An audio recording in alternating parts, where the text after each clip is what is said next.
This is the bread aisle at the average American grocery store. If you removed every Mexican-owned brand, it would look like this.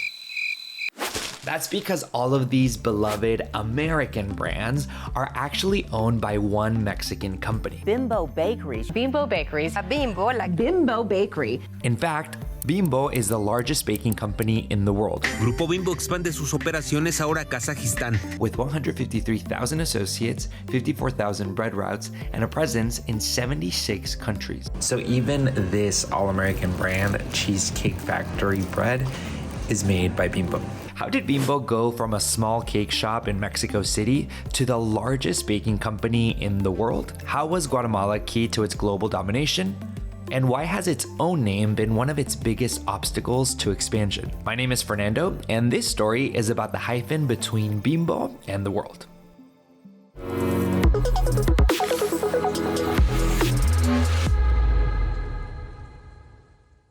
If you had no idea Bimbo was the largest bread company in the world, you're not alone. Which is the biggest bread company in the world? In the world.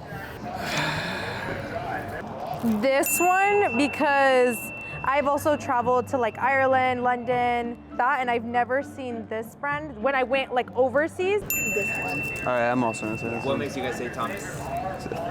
I've been eating English muffins since I was like 4 years old. I think Bimbo. Okay. Or Sara Lee, one of the two. I'm confused. Oh, Okay. It's Bimbo. It's Bimbo. What? I've never heard of this one. By the way, the question I asked is a trick question, since Bimbo owns all those bread brands. Consumers not knowing Bimbo even exists is part of the company's growth strategy. I'll get to that in a bit, but first, I want to tell you how Bimbo got started. Bimbo opened on December 2nd, 1945, in Mexico as Panificación Bimbo, but its story began years earlier, when Juan Servitre opened El Molino, a bakery in Mexico City in 1928 that specialized in cakes. In 1936, Juan's son, Lorenzo, took over the bakery, and looking to expand its offerings, decided to start selling sandwiches and drinks outside the bakery. But there was one problem. While El Molino made the sandwiches on site, it didn't make the bread for said sandwiches. El Molino bought sliced bread from Pan Ideal, which at the time dominated the bread loaf market. And the real problem was that the bread would often arrive stale, spoiled, or full of holes. Lorenzo's uncle had an idea. Why don't we just make the bread ourselves? Because they knew nothing about sandwich bread, they hired the head of production from Pan Ideal. And you might be thinking, why would they hire someone from a bread company that was making really bad bread? Well, it wasn't just anyone they were hiring. It was Alfonso Velasco, the son of the founder of Pan Ideal. And Alfonso was growing frustrated with Pan Ideal after his dad sold the business to another family. The new family kept Alfonso on board as an employee, but they simply didn't pay attention to anything he said. Lorenzo hired Alfonso Velasco as a partner, and the plan was this: learn from Pan Ideal's mistakes. In 1945, Panificación Bimbo opened with one big difference from Pan Ideal: cellophane wrap.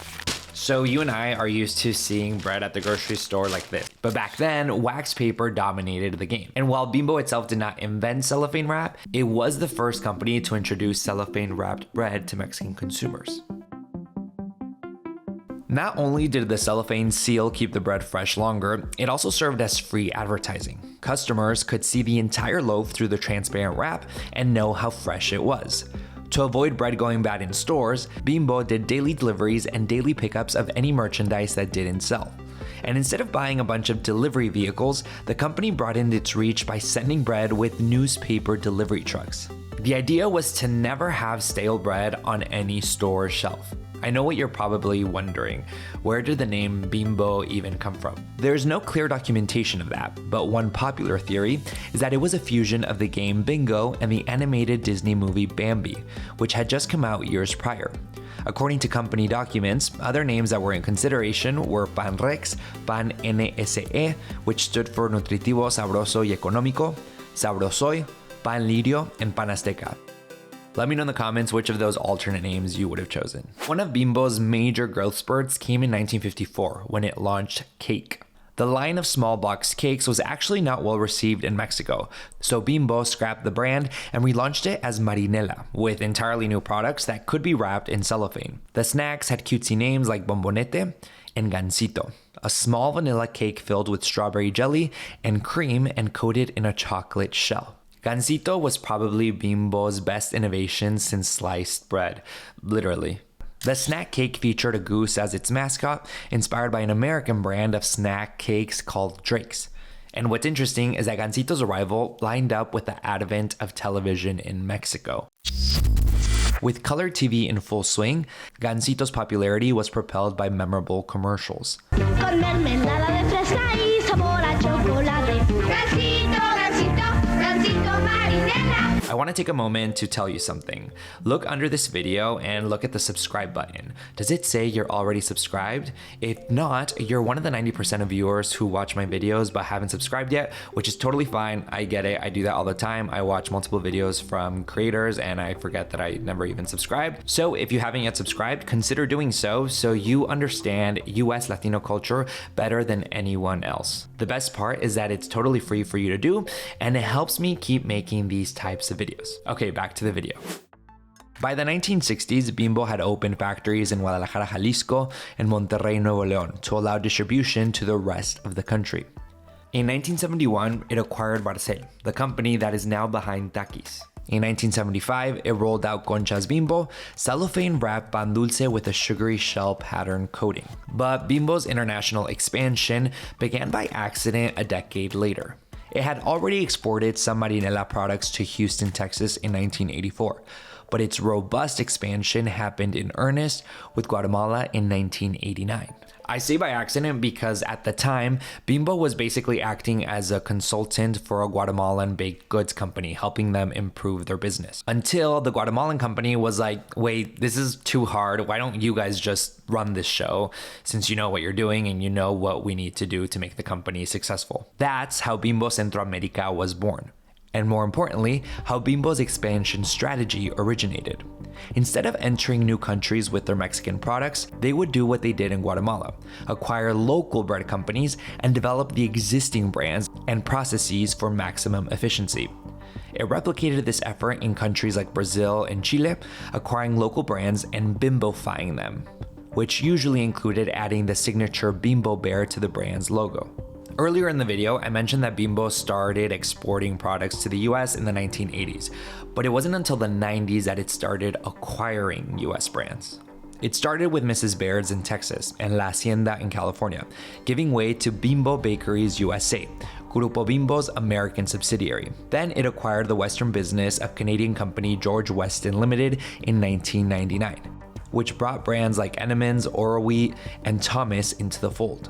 But it was in 2008 that its value and footprint expanded significantly when it acquired the rest of George Weston Limited for $2.38 billion.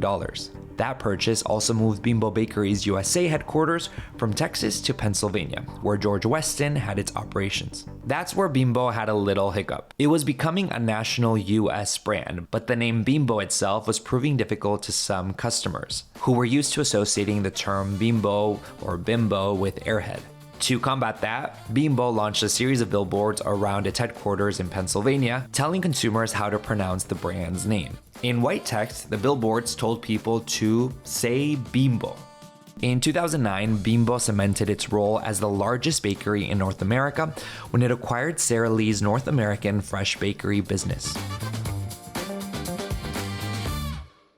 But one of Bimbo's biggest wins happened with China. Around 2006, Bimbo started noticing a problem. Sliced white bread consumption in North America and Europe was going down, in part because the market was saturated with competitors and consumers. So if it wanted to keep growing, it would have to invest in untapped markets, like China, where sliced bread consumption wasn't as popular. But it didn't enter the market blindly. Bimbo hired members of Mexico's Chinese-born immigrant community to sample hundreds of products. The goal was to see which of those products it should enter the Chinese market with. Bread, croissants, candies, and chocolates made the cut, but products like Gansito were eventually deemed too sweet for the Chinese market. In 2006, Bimbo acquired Panrico's business in China for $11 million. And over the next year, it would slowly start rolling out the Bimbo Bear branding, as well as a new method of distribution to reach narrow roads in isolated Chinese towns. That method was bikes with Bimbo branding. And that's not the only interesting advertising approach the company has taken in China. Instead of billboards, Bimbo has opted for product placements in telenovelas co-produced by Mexico's Televisa and China's production companies. Today, thanks to that and other acquisitions, Bimbo has a footprint from the northern border with Russia to the south of China. Now, not all of Bimbo's global expansions have been a walk in the park. In 2024, a court in Switzerland rejected Bimbo's trademark registration due to racist connotation, as the word Bimbo is a, quote, highly derogatory and racist term in German for a person with dark skin, end quote. Amid all this growth, what challenges is Bimbo seeing? Well, one pretty big one. A decline in sales in the United States and Canada, which make up almost 50% of the company's overall sales. Mark Bendix, Executive Vice President of North America and Quick Service Restaurants at Grupo Bimbo, said earlier this year that the company is seeing a bifurcation of American consumers. Economically stressed customers are moving to cheaper private label options, and more affluent customers are becoming health and ingredient conscious, moving toward more premium offerings. This is complicated by the fact that almost half of Gen Z Americans see white bread as old-fashioned, and 63% of millennials say they prefer breads with added nutrition, like fiber, seeds, or extra protein. To combat that, Bimbo rolled out Sara Lee Artesano in 2016. It's a line of sliced bread that's free of artificial flavors, colors, and high fructose corn syrup. It's rolled out organic lines of Oro Wheat and Arnold, and it launched a new brand called Rustic, which are premium artisan breads. We let our dough ferment for 14 hours because time is our best ingredient. To court financially stressed consumers, it's rolled out Sara Lee half loaves. Right fit, realize great size, less waste, all taste, more flavors to savor first bite right. Brand new, all you, give a little Sara Lee love. What's interesting to me is the larger trend we're seeing in the bread market. Flour Foods Inc., the second largest bread company in the US, said it's seen a 5 to 6% decline in white and wheat loaf bread sales as Americans become more health conscious and turn to better for you bread. Now, I'm curious, what kind of bread are you buying? Let me know in the comments. Thank you so much for watching this video. If you enjoyed it, you might also like this other video I made.